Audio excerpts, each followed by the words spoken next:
Bharatiya Janata party के जिला के अध्यक्ष श्री संजीव सिंह जी,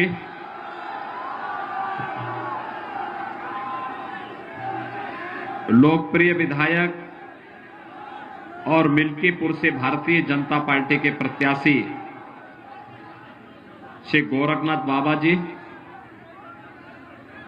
विधानसभा के प्रभारी दिनेश पांडे जी, विधानसभा संयोजक जनार्दन मौर्य जी, अजय तिवारी जी, संतोष शुक्ला जी, राधे श्याम त्यागी जी, मथुरा प्रसाद तिवारी जी, बंशीधर शर्मा जी, अर्जुन सिंह जी, अवधेश पाठक जी, देवेंद्र सिंह जी, श्रीमती सरोज मिश्रा जी, राजू दास जी और भारतीय जनता पार्टी के सभी पदाधिकारी और उपस्थित भाइयों बहनों,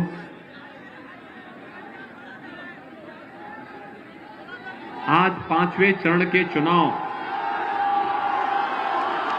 प्रचार के लिए मैं आपके बीच में आया हूं और ये मेरा सौभाग्य है कि 5वें चरण का चुनाव प्रचार मैं अयोध्या जनपद से प्रारंभ कर रहा हूं। सबसे पहले देश और दुनिया के अंदर भगवान श्री राम की जन्मभूमि के लिए विख्यात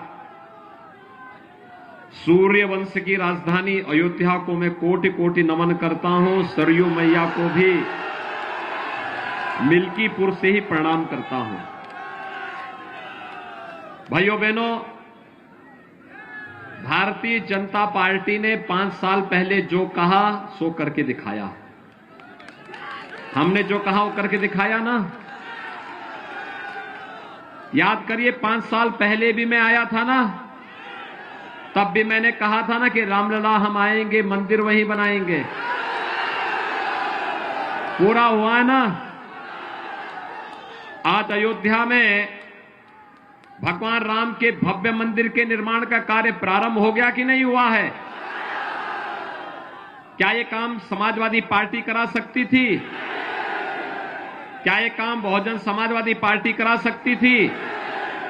क्या ये काम कांग्रेस करा पाती थी? भाइयों बहनों, कांग्रेस ने अयोध्या में राम जन्मभूमि पर ताला लगा दिया था। समाजवादी पार्टी की सरकार के समय राम भक्तों पर गोलियां चली थी और सैकड़ों राम भक्त मारे गए थे। और बहुजन समाजवादी पार्टी क्या बोलती थी अयोध्या के बारे में, ये किसी से नहीं छुपा हुआ है। भाइयों बहनों, मैं तो केवल आपसे कहने के लिए आया हूं कि पूरी दुनिया आज अयोध्या की ओर देख रही है। पूरी अयोध्या यानी पूरी दुनिया अयोध्या की तरफ देख रही है। अयोध्या का मतलब अयोध्या में भगवान राम के भव्य मंदिर के कार्य का शुभारंभ प्रधानमंत्री जी 2020 में प्रारंभ कर चुके हैं और अगले वर्ष तक अयोध्या में भगवान राम का भव्य मंदिर बनकर के तैयार होगा। आज दुनिया आपको इस भाव के साथ देख रही है कि जब अयोध्या को दुनिया की सुंदरतम नगरी के रूप में स्थापित करना है तो उत्तर प्रदेश में भारतीय जनता पार्टी की ही डबल इंजन की सरकार रहनी चाहिए और इसी के लिए आह्वान करने के लिए मैं आया हूं। आप भी यही चाहते हैं ना? अच्छा, मुझे एक बात बताओ, 2017 के पहले बिजली मिलती थी? आज तो मिलती होगी ना। देखो, 2017 के पहले बिजली की भी उत्तर प्रदेश में जाति और मजहब हुआ करता था। ईद और मुहर्रम होता था तो बिजली आती थी, होली और दीपावली में बिजली गायब रहती थी। ये सच है ना? आज तो बिजली 24 घंटे है। और भाइयों बहनों, अयोध्या का दीपोत्सव भी सबकी समझ में आ रहा है ना, कैसे दीपावली होता है। गरीब के घर में मिट्टी के दीपक बनते हैं और उसको जब खरीद करके दीपक जलाया जाता है तो पूरी दुनिया जगमगाती है अयोध्या के साथ में। गरीब का घर भी संपन्न होता है और अयोध्या की दीपावली देश और दुनिया के लिए सस्ती भी दिखाई देती है। यह है हमारी अयोध्या, ये है अयोध्या। और अयोध्या को उसके गौरव के साथ जोड़ने के लिए आज मैं आपके पास आया हूं। यही तो है, हमने बिजली देने में भेदभाव नहीं किया। मुझे एक बात बताओ, कोरोना महामारी है ना, कोरोना महामारी के दौरान आपने देखा होगा फ्री में टेस्ट, फ्री में उपचार, फ्री में वैक्सीन। कितने लोगों ने वैक्सीन ले ली है? सभी ने वैक्सीन ले ली है। वैक्सीन का पैसा तो नहीं लगा। और भाइयों बहनों, ये वैक्सीन का प्रभाव भी है कि वैक्सीन जिन लोगों ने ली, कोरोना दूर दूर तक नहीं आया वहां। मुझे बात बताओ कि वैक्सीन भी आपको दी गई फ्री में, टेस्ट भी फ्री में, उपचार भी फ्री में, और डबल इंजन की सरकार है। डबल डोज राशन का मिला कि नहीं मिला? राशन मिल रहा है ना? क्या समाजवादी पार्टी की सरकार में भी ऐसे ही राशन मिलता था? बहुजन समाजवादी पार्टी की सरकार के समय, कांग्रेस के समय, भाइयों बहनों, जब ये लोग आपके सुख दुख में सहभागी नहीं हो सकते तो इनको सिर में ढोने की आवश्यकता क्या है? इनको विसर्जन कर देने की आवश्यकता है। सहमत हैं? मुझे एक बात बताइए, कोरोना कालखंड में प्रधानमंत्री मोदी जी पूरे देश के अंदर जा रहे थे, मैं पूरे प्रदेश के अंदर घूम रहा था। हमारे सांसद, विधायक, पदाधिकारी जनता जनार्दन की सेवा में लगे थे। क्या सपा, बसपा, कांग्रेस के लोग भी क्या आपका हालचाल लेने के लिए आ रहे थे? किसी का आता पता था? भाइयों बहनों, वैक्सीन के बारे में भी इन्होंने दुष्प्रचार किया था ना, कहा था ना कि ये मोदी वैक्सीन है, कहा था ना ये बीजेपी वैक्सीन है। मैं आपसे जानना चाहता हूं, अगर मोदी वैक्सीन और बीजेपी वैक्सीन से हमारी जान बचती है तो हमें इस वैक्सीन को लेकर के इसी का साथ भी देना चाहिए। सभी लोग सहमत हैं? भाइयों बहनों, 5 साल में, याद करिए, 5 साल में हमारी सरकार ने, डबल इंजन की सरकार ने 43,50,000 गरीबों का मकान बनाया है पूरे प्रदेश में। 43,50,000 और अकेले अयोध्या जनपद में लगभग 48,000 गरीबों का मकान बना है। हमने मकान देने में कोई भेदभाव किया क्या? हर गरीब को मिला है ना।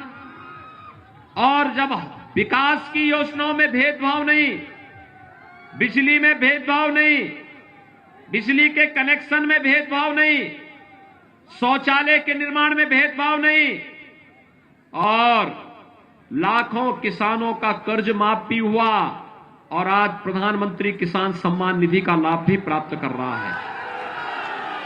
कोई भेदभाव आया क्या? क्या ये सब योजनाएं सपा की सरकार के समय मिलती थी क्या? समाजवादी पार्टी ने सत्ता में आने के बाद पहला निर्णय क्या किया था मालूम है? जिन आतंकवादियों ने हमारे आराध्य भगवान राम के मंदिर पर हमला किया था, उन आतंकवादियों के मुकदमों को समाजवादी पार्टी ने वापस लेने का शर्मनाक काम किया था। सपा समाजवादी पार्टी का हाथ आतंकवादियों के साथ, उनकी संवेदना आतंकवादियों के प्रति है। उनकी संवेदना गांव के लिए नहीं, गरीब के लिए नहीं, किसानों के लिए नहीं, नौजवानों के लिए नहीं, महिलाओं के लिए नहीं है। आज आप देख रहे होंगे समाजवादी पार्टी ने एक कंप्लेंट की है चुनाव आयोग से, और कंप्लेंट क्या की है? उन्होंने कंप्लेंट की है कि सरकार युवाओं को टैबलेट और स्मार्टफोन जो दे रही है नहीं देना चाहिए। हमने तय किया है, अभी तो 1 करोड़ नौजवानों को टैबलेट और स्मार्टफोन दे रहे हैं। 10 मार्च के बाद आने दीजिए, सरकार 2 करोड़ नौजवानों को टैबलेट और स्मार्टफोन देंगे। 2 करोड़। और स्मार्टफोन और टैबलेट का खर्चा, यानी जो लोग उसका उपयोग करेंगे ऑनलाइन एजुकेशन के लिए, ऑनलाइन कंपटीशन के लिए, ऑनलाइन एग्जामिनेशन के लिए, उस खर्चे को ले उस प्रकार का खर्चा भी मां बाप के ऊपर नहीं आने देंगे। यह खर्चा भी सरकार उठाएगी। भाइयों बहनों, समाजवादी पार्टी को इसी पे आपत्ति है। वह नहीं चाहती है कि प्रदेश का विकास हो। हमारी सरकार के समय तो सब नर करहि परस्पर प्रीति, चलय स्वधर्म निरत श्रुत नीति। राम राज्य की स्थापना के लिए भारतीय जनता पार्टी की डबल इंजन की सरकार काम कर रही है। लेकिन भाइयों बहनों, समाजवादी पार्टी की सरकार जब थी तब उसकी संवेदना आतंकवादियों के प्रति थी। पेशेवर माफिया और अराजकता पैदा करने वाले तत्वों के प्रति थी। तब वह दंगाइयों का सहयोग कर रही थी। कौन सा ऐसा कस्बा, कौन सा ऐसा जिला था जिसमें दंगे नहीं होते थे? इस समाजवादी पार्टी की पहचान दंगों से थी, अपराधियों से थी, माफियाओं से थी, अराजक तत्वों से थी। और भारतीय जनता पार्टी की पहचान राम राज्य की स्थापना के लिए गरीब कल्याणकारी योजनाओं से है, विकास की बड़ी बड़ी परियोजनाओं से है। और भारतीय जनता पार्टी की पहचान अयोध्या में भगवान राम के भव्य मंदिर निर्माण को लेकर के है। एक हाथ में विकास की छड़ी और दूसरे हाथ में बुलडोजर का स्टीयरिंग, दोनों एक साथ चलते हैं। और इसी में समाजवादी पार्टी को परेशानी है, विपक्ष को तो इसी बात की परेशानी है। और इसलिए भाइयों बहनों, मैं आज आया हूं यहां पर बाबा गोरखनाथ के पक्ष में, समर्थन में आपसे अपील करने के लिए।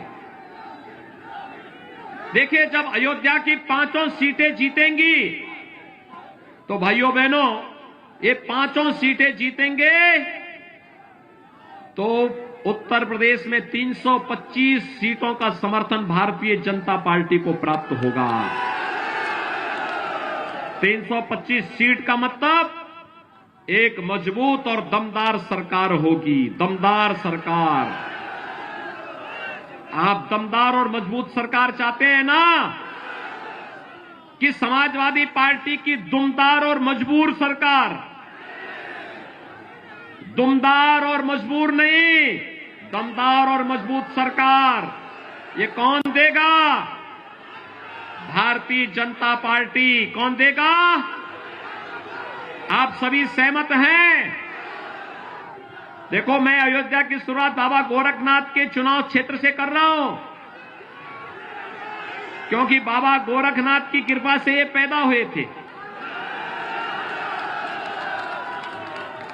और इसीलिए मैं यहीं से प्रचार भी कर रहा हूं। जिता करके भेजेंगे सभी लोग, लेकिन जीतने की पहली शर्त है, चुनाव के दिन 27 तारीख को चुनाव होना है ना। 27 तारीख को पहला काम क्या? मतदान। पहला काम सभी लोग करेंगे। इधर भी उधर भी, पीछे भी बहुत बड़ी संख्या में लोग हैं। सभी लोग मेरे साथ बोलेंगे। सभी लोग सहमत हैं? बाबा गोरखनाथ भारी वोटों से जीतेंगे। आज से घर घर जाकर के वोट मांगेंगे कमल निशान पर सभी लोग। तो मेरे साथ बोलेंगे, भारत माता की, भारत माता की, भारत माता की।